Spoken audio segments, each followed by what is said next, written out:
28%. And the other thing is this whole vote chori thing.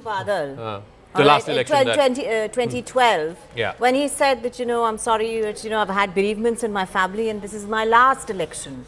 And there was so much anti-incumbency against the Akalis and they still won. They still won. But here, Nitish has not said this is my last election. It's not been said explicitly anywhere. The other thing is this vote chori will work only if my vote is absent.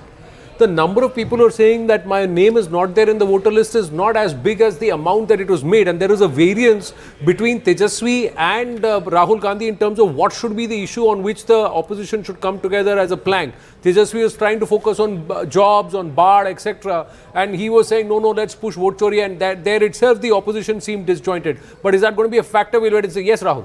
So I want to make 2 points. One, I think on the JDU performance, because the suggestion from every corner is that JDU is likely to perform better compared to past.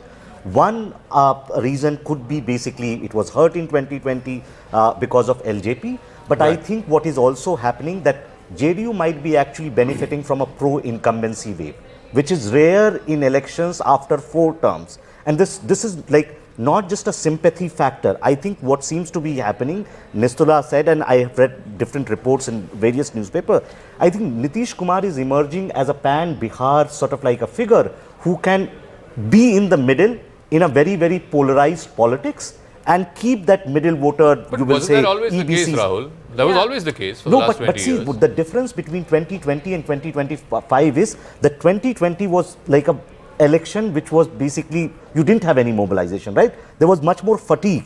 The question is what actually changed between 2020 or 2024 and 2025 that Nitish is basically seen as this kind of... I want to add one more point to what Nalin said. There is a big difference between the 24 election and the 25 election. That is Mr. Modi. Mr. Modi is not on the ticket this time around, whereas he was in 2024 And I think that's a big difference. I mean, people vote differently in parliamentary and assembly elections. The difference is that something has shifted, which is that you're right, the BJP does not have a ground leader in Bihar, and that's a big issue for the BJP. Yeah. So Mr. Modi is the sort of the big vote catcher in the center. With RJD, and I think there's a substantial difference between UP and Bihar, which is that unlike Akhilesh in UP, who managed to broad base and build a much larger social coalition by giving tickets to many more people outside the Yadav Muslim alliance.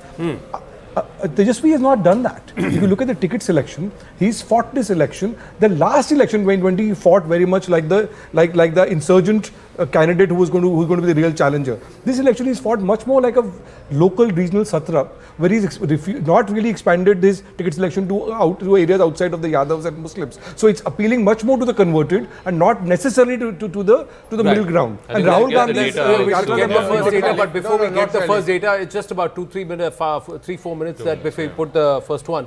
Let's get Zaka on the wall and try and understand which are the big factors. Mahila Yuva, if you can say phase 1, phase 2, where did the women actually vote and which seats? Yeah, can we just quickly look at as we get the first predictions out? Yeah, so, everybody's been talking about the Mahila vote. So we looked at the 2020 data, and in the 2020 data, the women outvoted men by 5% statewide.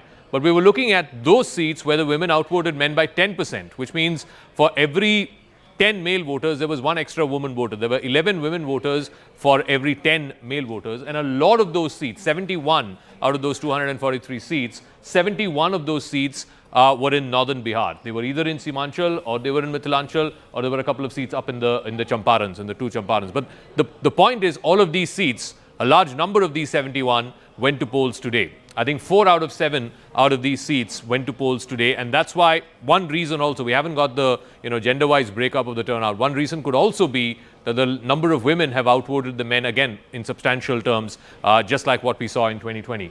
The other factor, of course, you've talked about migrants and how they play an important role. Just very quickly, again, we looked at those districts. We took the top 10 districts where there is maximum outflow of migrants, people who leave Bihar in search of work. So you have a whole bunch of these constituencies in the middle part of the state, which is sort of, in the northern part of the Ganga, north of the Ganga. So you have a whole bunch of seats here.